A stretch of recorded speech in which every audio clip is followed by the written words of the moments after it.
Ladies and gentlemen, welcome back to the CYF Podcast, the show where we go behind the scenes to give you tips and tricks to help you create your future. On today's episode, we're joined by a very special guest. What's going on? What's going on? This young gentleman has been a trailblazer in the young entrepreneurship community, and we've known each other now for the past couple of months. I would even say year? Maybe about a year or so. Yeah. Oh. Yeah. So without any further ado, I'd like to officially welcome Sam Miele to the CYF Podcast. Woo! Thank you, me. All right. Thank you, me. Now, Sam, to give some context for everything, there's probably about like a 10-year age difference between the two of us. You know, I started what are you, 28? I'm going to be 28 in August. Oh. Yeah, thanks for making me feel old. 38. Yeah, no, Sorry. it's oh, yeah. Yeah, I know, right? It's because I recently shaved. Yeah, no, hey, buddy, I could probably look younger than you right now, to be quite honest. Yeah. But no, especially with that mohawk. I don't know. Yeah.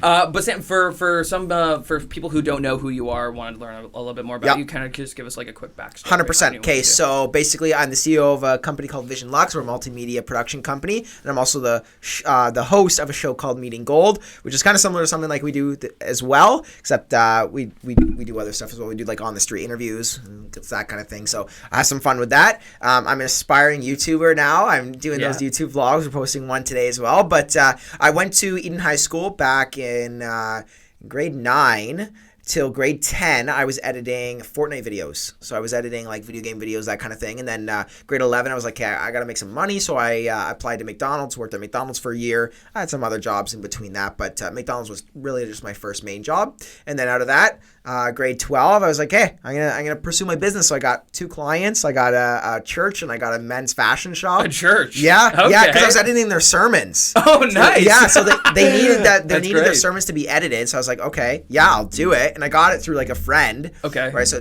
typically how everything starts, of right? I feel like organic approach to get all client work. That's how we've got all of our work. Organic is huge. The best. Yeah. Literally, organic is absolutely huge. And so, coming out of that, I was like, all right, I want to do more. So I contacted my first real estate agent, did 3 weeks of free and limited services, did 60 hours of unpaid work, and then got Tracy as a client. And then I think I was making like $300 a month off her, which is not a lot of money. That's okay. Right? It's a starting point, man. Starting point, and then here we are a year and a half later. Now we've serviced over like 100 people. I have 7 employees. I don't even really like to say employees. I say team members. Yeah, same. We've got editors, creative people, videographers, and just kind of doing all that. We're loving it. We're opening up our studio, which is fantastic. We're so stoked about that. But yeah, I think that gives a good little rundown. That does. That does a lot. And then and say the main focus of the show is I want people to walk away with some sort of value proposition of what they've learned from real life experience with this. The whole point is just to give tips and tricks for people to help them create their future, and maybe they can utilize whatever story it is that you're saying or whatever and apply that to their own life. Yeah. So I have to ask you a question. What was the turning moment for you, or what was the time where you're just like, you know what, video editing or starting a business, that's going to be my thing? What was that moment? What was that time, or what was that thing that made you go like, I'm doing this? You know what? I gotta say, I don't think there was a time when I was like, I'm doing this. I think it was more gradual, and in the sense that like my interest slowly built up from steps. So I was actually doing a speech the other day, and I had talked about this as there's different levels of learning. So like, for example, when I started, I was an aspiring YouTuber back then. I was posting like videos of me gaming with my buddies, right? And so I was editing those videos. And then, like I wasn't making any money off of YouTube because the production quality wasn't there, and, it was just hard, right? So coming into grade 9, I was like, okay, I'm going to start an account called Super Edits. And so Super Edits? Because my YouTube channel was Super Sam. Oh, nice. How cool is that, right? That. Okay, yeah. So I was like, okay, sounds good. So then what I did was, I was like, hey, the gaming world's starting to take off. I know how to edit video game videos. I think people are going to want their videos edited. So what I did was I started contacting on Instagram, just DMing people via my Super Edits account. Hey, can I make you a free edit? Can I make you a free edit? And then from there, I learned the power of doing free work, right? And then you saw that be utilized in now getting into the real world. So for me, it was more like steps, I would say, and it just became gradual, wanting to do more, wanting to make more, wanting to be more, wanting to scale. So I started as a YouTuber trying to do that. didn't work out, so I pivoted, and instead of editing my own content, I started editing other people's content. And then I was like, hey, I can make a decent amount of money editing other people's content. Made like $1,000 that year, so like $83.33 a month it was, right? So I was like, okay, like that's not a lot of money. But then I went to trying to work with real life people, so like churches, you know, men's fashion shop, that kind of thing. And you mostly do real estate now. Yes. Yeah. So then from that, the business side of things, then it pivoted into the real estate side, because I realized, well, no business really has money to spend right now on marketing. Yeah. And rightfully so. You're telling me. Yeah, literally, right? Yeah. It wasn't easy. So then I kind of pivoted to real estate markets, and lo and behold, the real estate market totally blew up, and I kind of got, I mean, you never say there's perfect timing for anything, but I think this was perfect timing. I would definitely say it's definitely something that's been interesting, to say the least, when it's come up this way, and going through the whole pandemic and pivoting. I feel like that's been the word of the last 2 years. Yeah. Is pivot. And I think people are kind of sick of hearing it in some ways, and I feel like people are excited to get back to a sense of normalcy. And I feel like 100%. We are in some way, which is very, very good. Talk to me about, I have to ask you a question. So you're 18. You got a team of 7 people with you right now. Ah, that's crazy to hear. Dude, that's fucked up. That's amazing. Like I mean that in like the most beautiful way. No, thank you, man. I congratulate you 100% on your success. Oh, you're supportive. I know. You know, and I think that's incredible. And you know, with our marketing agency, www.invitco.com, servicing all your marketing needs. Use them. What we do is you know, obviously, you know, social media, event, influencer management, kind of stuff that is in a broad spectrum of marketing. With all the stuff that you've done, and you're in the early years of your business, I have to ask you, when was the last time you did something for the first time? Whoa, that's a hard-hitting question, buddy. Yeah. The last time I did something for the first time. You're making me think. Great. That's the whole point of the pod. I want to say a little bit ago. Yeah? And I'm not happy with that. That's okay. You're making me think, because I remember like learning. I'm all self-taught, right? Yeah. So like I remember learning, like the first time I messed up a video was when I got a big time agent coming to my house. You know the story. And I put the mic under his tie, and I didn't listen to the audio live, and the audio was totally messed up, and I wasted the guy's time. It was a nightmare, and I remember cracking down and bawling my eyes out, because I was like, oh my God, I just ruined my chances, whatever. Yeah. You ruined your entire career. First time for that. Could have been 10 times more successful if I didn't. No, I'm just kidding. Yeah. But like, it's a good learning lesson, though. Exactly. I would say like something for the first time. I'm continuously learning, which I think is something for the first time. I'm headed to New York City this week, which will be my first time ever going on a plane alone. Yeah. Which will be like, you know, to me that's a little bit like, I'm 18 right still, so that's a little bit crazy, but. I'm a little disappointed in that I can't think of something that I did for the first time until like it was some of the mistakes that I've learned throughout, you know, doing the podcast. And first that's thing that great. comes to my mind. That is, you know, I feel like that's totally normal, and that's totally healthy in an entrepreneurship state where it's like to continuously to fail and mess up and to learn and grow. Yes. I would probably say the last thing that I did for the first time was starting about 4 months ago, the Meeting Gold on street interviews. That's great. So Meeting Gold on foot. Yep. So like us going around just interviewing random strangers, that I had to work up some balls for. Now I could care less, but like I had to work up some balls to do that. Like that's random people asking questions, especially in Toronto. Lots of rejection. We're doing it in New York, so wish me luck with that. Like you know what I mean? So I would probably say that because I'm all about seeking discomfort. Yeah. And you know, I try to put myself in uncomfortable situations, and I get mad at myself if I don't. Yeah. You know? You know the YouTuber's Yes Theory, right? 100%. Yeah. Where do you think I got that? Yeah. Where do you think I got seek discomfort? Dan that's coming in. Yeah. He has a seek discomfort tattoo. Yeah. Yeah, it's that's wild. Yeah, sick. We'll talk about it more afterwards, but that's really interesting, man. And I feel like learning and going through those steps are so important. And it's only if you can get through this right now at your age, like you'll be able to tackle everything. I even said that to you when we first met. Like in 10 years right now, I'm scared as to what you're gonna be. Like, buddy, doing. I love hearing that. You know that's so I mean? sick, like, man. That's really, really, really great. You should be very proud of yourself. Thank you. Thank you for doing that. And what's for people who don't know, what's kind of like a daily routine or a habit or something that's been super impactful for you in your daily life that's kind of helped progress you in your personal and professional life? One habit or one thing every day that's helped you get to that point. I wouldn't say that I have something that I do every single day. However, one of the things that I do is find time for myself and to like actually relax. And as being a guy that can get so busy and just like addicted to work, probably yourself too. Like it's so easy to get addicted to work and to work a lot. For me, it's almost unhealthy. Yeah, at times, right? I burned out. Have you burnt out yet? Yes, 100%. Like I burned out a few times, and so that the last time it let me do, you know what? Like guys, they typically have a harder time talking about like their feelings and stuff like that and being more vulnerable. But like for me, one of my big things was if I have the money to go do it, I'm gonna hire somebody that I could just talk to, right? So like almost like a therapist, and I've done that, and it's like as much as I really don't like the idea of it, and I'm kind of not against it. I don't know. I'm not really comfortable with it.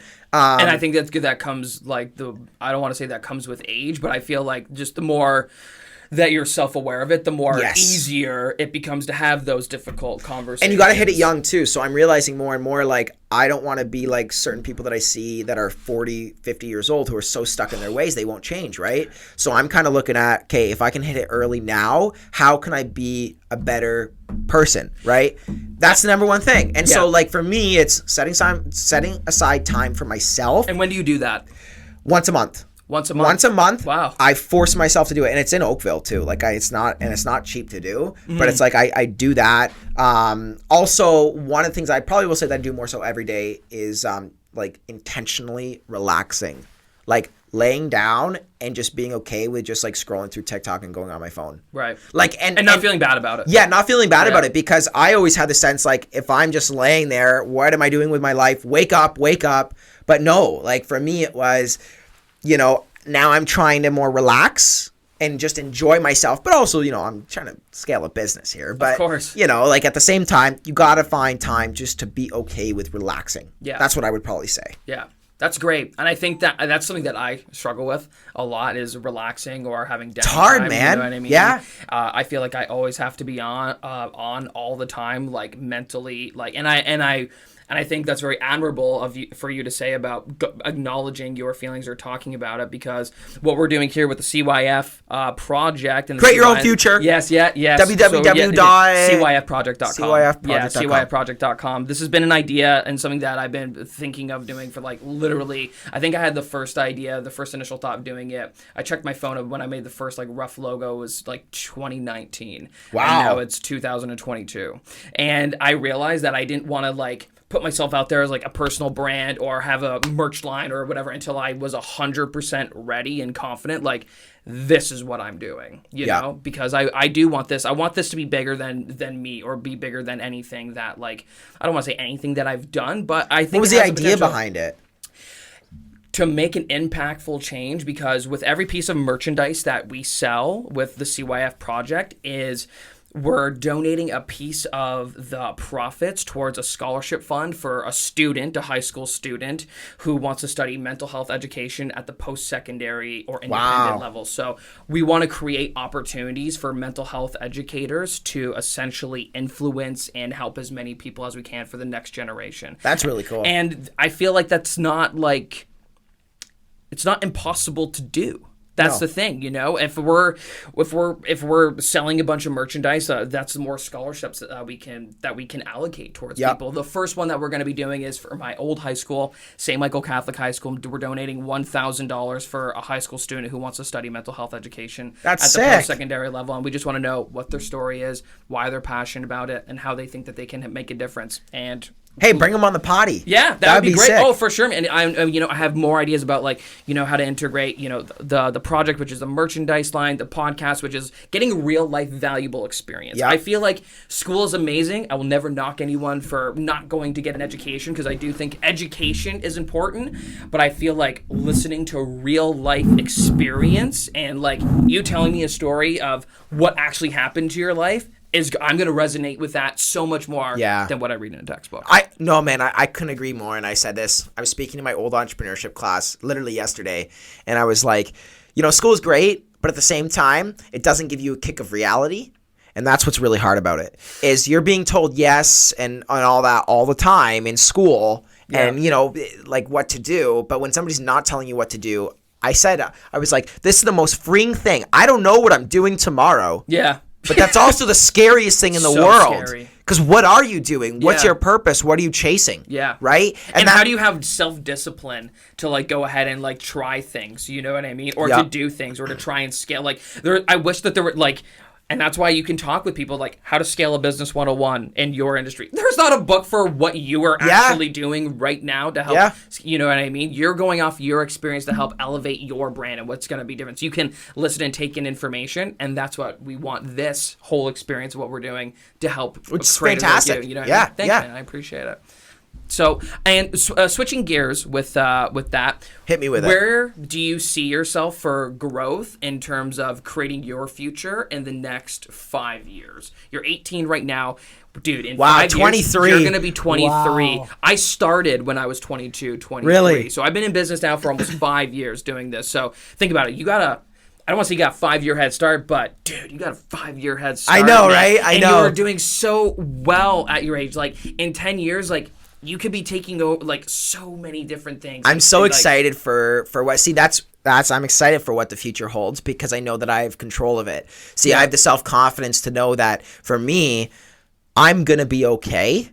And maybe that comes from outside. And that's your mindset. That's my mindset. Yeah. Yeah, man. And mindset is everything. And that's why I feel like prioritizing your mental health and your mental clarity is equally, if not more important, and this is just my stance on it, than your physical health. Because if this is not okay, how can anything that you do in your life be okay? Exactly. And right? if you don't have the self-confidence to do something, you're not going to do it. Yeah. Right? And for me, the mind is always a big battle. It's always a big battle, just like it is for everybody. Yeah. But if you can conquer your mind and just say, I'm doing it, you do it. And it's so crazy. Like I was at Boston Pizza a couple days ago with some of my buddies, and one of my buddies grabbed one of my Meeting Gold business cards and was like, "Yo, bro, why don't you go over to that table of some girls and give them your business card to watch their podcast?" And I was like, "Bro, like I don't want to do it. I don't want to do it." Like, and why not? Did you not want to be that shameless self-promotional guy to it wasn't even that, man. It was like I just was scared, and it made me so frustrated that I didn't conquer my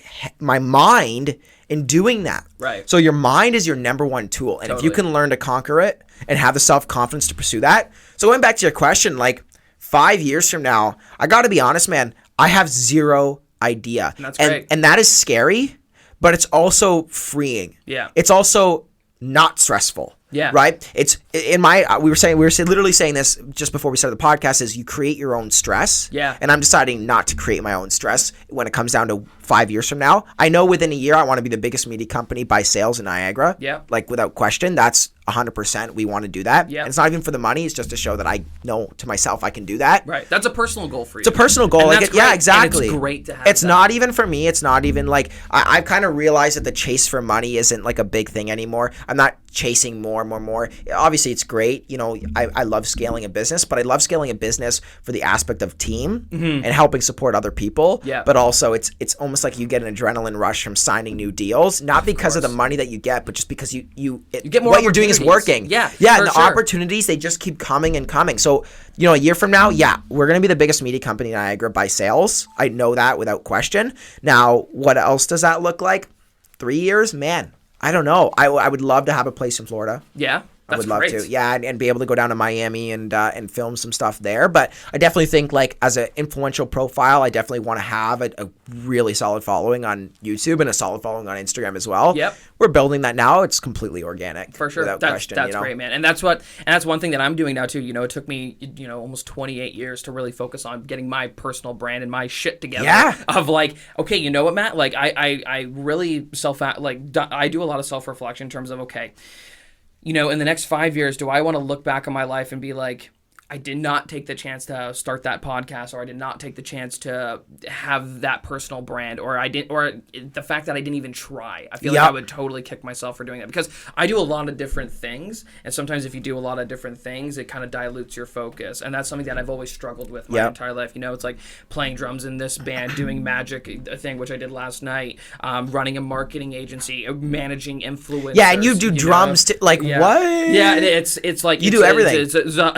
everything. It's just there's a lot of it is rooted in entertainment management and that sort of thing. So I'm really tripling down right now on the business and investing now into the personal brand side of things. And I love playing music. Music will always be a passion. Like I'm going to the studio right after this today, but it won't be at like the forefront of what it is that I want to do. I want to focus on helping people, building my business, and then seeing what other opportunities come. The biggest thing I've realized in business, and that I never really understood the importance of, is team. Yeah. Like how important team is. A lot of media companies around here will just buy new gear.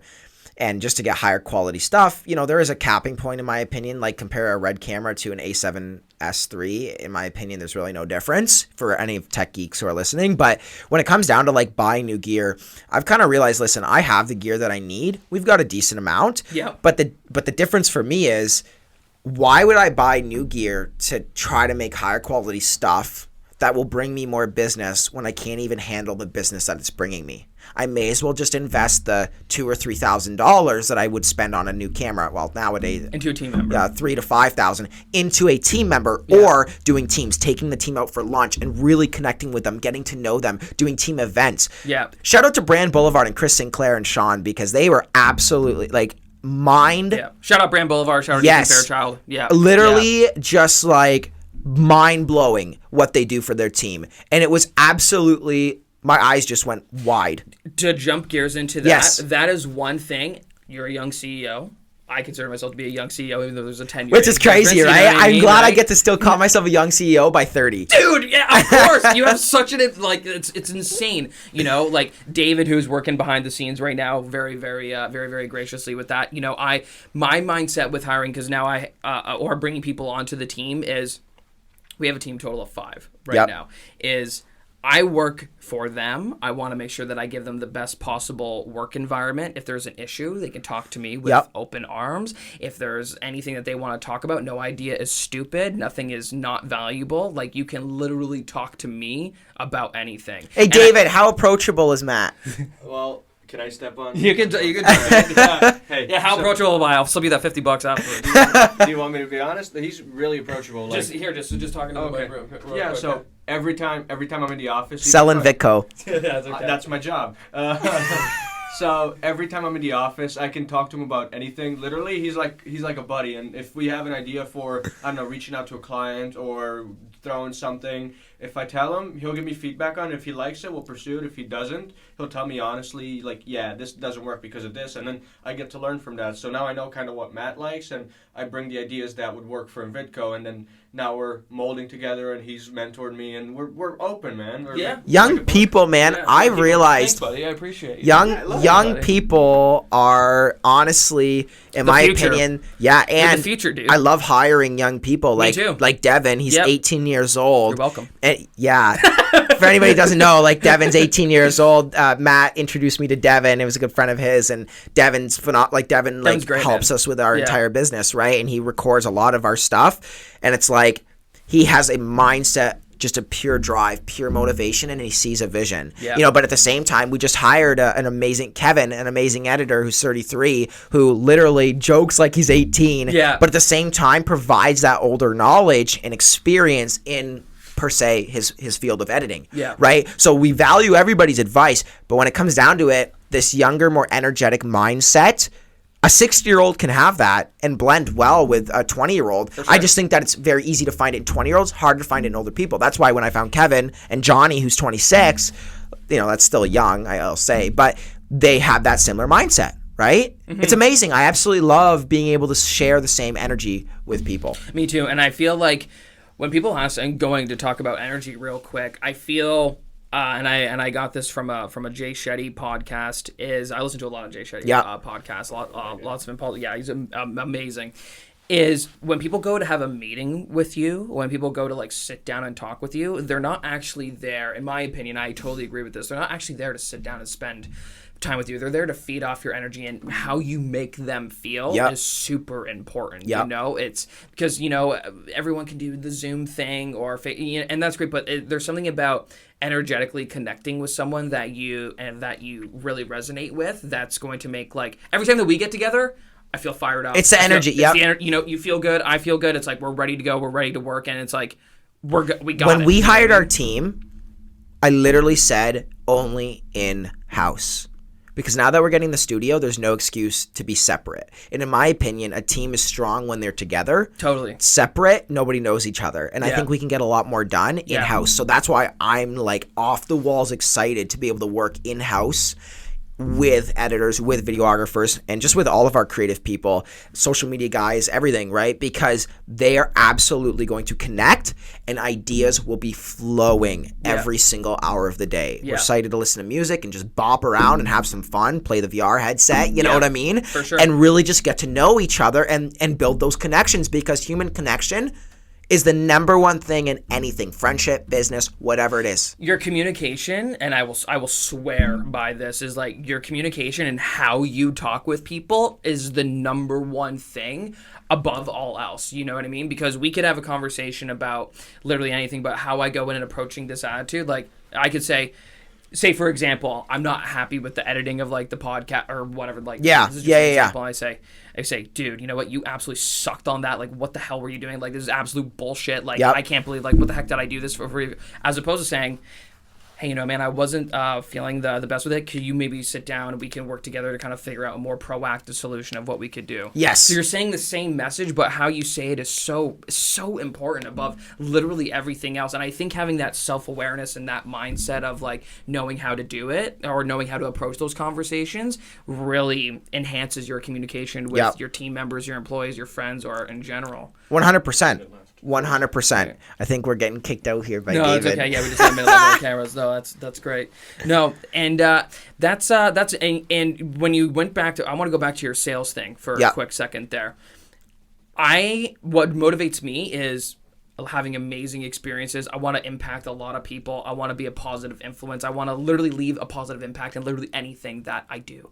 You know, you don't want to chase money and have your work kind of fall behind that because you always feel like you're in the rat race or you're catching up to it. It's like you want to work so hard and have money chase you. Yeah. And that really resonated with me in terms of like the stuff I do. Is like if I can just be so hyper focused of whatever it is that I'm doing, I feel like people would be attracted to that and want to like, okay, you know what? Let's work together. They want to work. They want to work because you know that you're hardworking and that you're doing it, and then you get stuff done. You know, like your actions really do speak. It all goes back to being likable. It does go back to being likable. It goes back to, I think, having a positive attitude, having a good work ethic, and backing your shit up with what you say. You know what I mean? Like, it's straight up. If someone's saying, you know, that, okay, well, I'm going to do this. Well, I want to see that you can do this. Exactly. You know, and if you can say you can do this and actually perform and do it, the sky's the limit. I had the idea of doing like a YouTube channel with our clients as like a way to connect with our clients. And I was like, well, I don't know. And then I was like, just do it. Just do it. Yep. And so I hired a social media guy who works amazingly with our entire team, posting everything for us every single Saturday, posting every single day, literally Sunday to Saturday. Yep.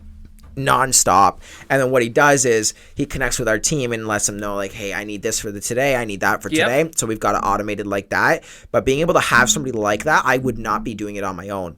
Posting on my own, communicating with people on my own. And then on top of that, we have a videographer as well too, who come out and then record our vlogs as well. And then Chad is also one coming up with the ideas, our social media guy. Right. So with all that together, I just have to oversee it, and that's it. And we've got it all, and it's been amazing ever since. That's great. Amazing ever since. I think and you're doing this too, is like, I'm learning this right now still as a young CEO, is building systems. Yeah. I can't, building systems is so important. Something that I was like, okay, how do we scale? How do we grow this? Okay, now we're now servicing over 20 different clients. This equals out to X amount of 100 pieces of content that we got to produce a month. Who is doing what role? How do we know it's checked and approved? How do we know that everything's good? Do we have a review process? When's the time frame of everything getting posted? The clients know it's getting posted at this time. So these are all the things that we've had to I've literally had to sit down and be like, okay, how do we do this? Yeah. And because I feel like it's a really good problem to have when you have good volume coming in, but you got to be able to manage it effectively. And sometimes, you're human. Shit falls through the cracks. Well, exactly. And you got to be able to take accountability for those mistakes, do that, and learn and adapt to work with whoever it is that you're working with and say, I understand where you're coming from. Do you understand where I'm coming from? Blah, blah, blah. Systemization was a hard thing for us to build when we were building. It's difficult in the creative industry. It definitely, I shouldn't say it's difficult. Well, it is difficult, but it's more... You need to adapt with it all the time because it's changing. Yeah. It's super quality based, and we got to be able to provide our clients with the highest quality, and I can't be editing everything, right? Because, we did 40 shoots last month. We can't edit all of those, right? We need help, right? Yeah. So with that, it ended up being like, all right, listen, if I can have a team before I can have the work, then we can scale. Now, what's the scale? And you can service effectively and efficiently. Exactly. Yeah. So, I've hired now a guy working 40 hours a week and a guy working 20 hours a week as editors, right? That's about 60 hours a week worth of work. I know we don't really have that much worth of work a week, but I know that I can get it. So I'd rather instead of trying to scale than burn out like I have the last 3 times. Yep. I said, okay, you know what? And that's fine. Why would I? Yeah, exactly. Yeah. Why would I try to scale and then burn out again and then drop back down? I want to freaking build my business. I'm trying to build a consistent income. Mm-hmm. And I've been trapped with the same income. So I was like, okay, you know what? This is what we're going to do. So I built up the team, and now we've got guys coming in by June, and we're going to have people working. Literally, we have more people working than what we have work coming in. But I know that by the time we have the people coming in and the system's down, I can bring in the more clients and more servicing. And that's where I'm now figuring. And you can focus on the sale, and we can triple our gross income, and I can afford to pay all of these different people in the team as an assistant / admin, social media guy, more hours, videographer, editor, right? Being able to afford to do all of that. You need the clients to service it. Absolutely. 100%. Yeah. Right. And that's exactly what we're doing right now too with our team. That's literally verbatim what we're doing. So man, congratulations on all that. Thank you For the age that you're at. And with that being said, I know you don't really have the same morning routine, but I do, which is having Black Sheep Lounge coffee. Woo-woo! One of our sponsors for the podcast. Super appreciative of it. Shout out to Lucas Spinoza and the entire community at the Black Sheep Lounge. If you go to their website, use promo code CYF20, you'll get 20% off your online purchase. Yeah, CYF20, Black Sheep Lounge. Check them out online. And also want to give a big shout out to the Niagara Falls Ryerson Innovation Hub for letting us use their amazing podcast. Pretty dope setup, I gotta say. Yes, be sure to check them out on all social media platforms as well. Niagara Falls Ryerson Innovation Hub. Thank you very much. What's the best piece of advice you've ever received, and what's the best piece of advice you've ever given? Received? Treat the word impossible as nothing more than motivation. Consider yourself an outsider because you'll be changing the world. I like that. I fucking Wise love man that. once said that. Best piece of advice that I've ever given. I'll probably have to think about that for a second. But I want to say nobody cares. Yeah. Don't expect anything from anybody. 100%. Because I keep trying to find myself expecting things from my peers. Hey, good job on this. Great job on that. Oh, I love that. I don't get that. You'll never get it. I'll never get it. I'll never get it either. Don't expect it. Yeah. That without question, that's the best piece of advice I've ever been given. And that's the best piece of advice I think I could ever give. Yeah. Dude, I love that. Thank you, buddy. I love that. I love that so much. Well, ladies and gentlemen, thank you so much for tuning into the CYF Podcast, the show where we go behind the scenes to help give you tips and tricks to help you create your future. I hope that you found today's episode to be insightful, healthy, and happy for your mindset. Be sure to like, comment, and subscribe, and we will see you in the next episode. Sam, thank you so much. Ciao, ciao, everybody. All right. We'll take it easy. We'll see you soon. Well done.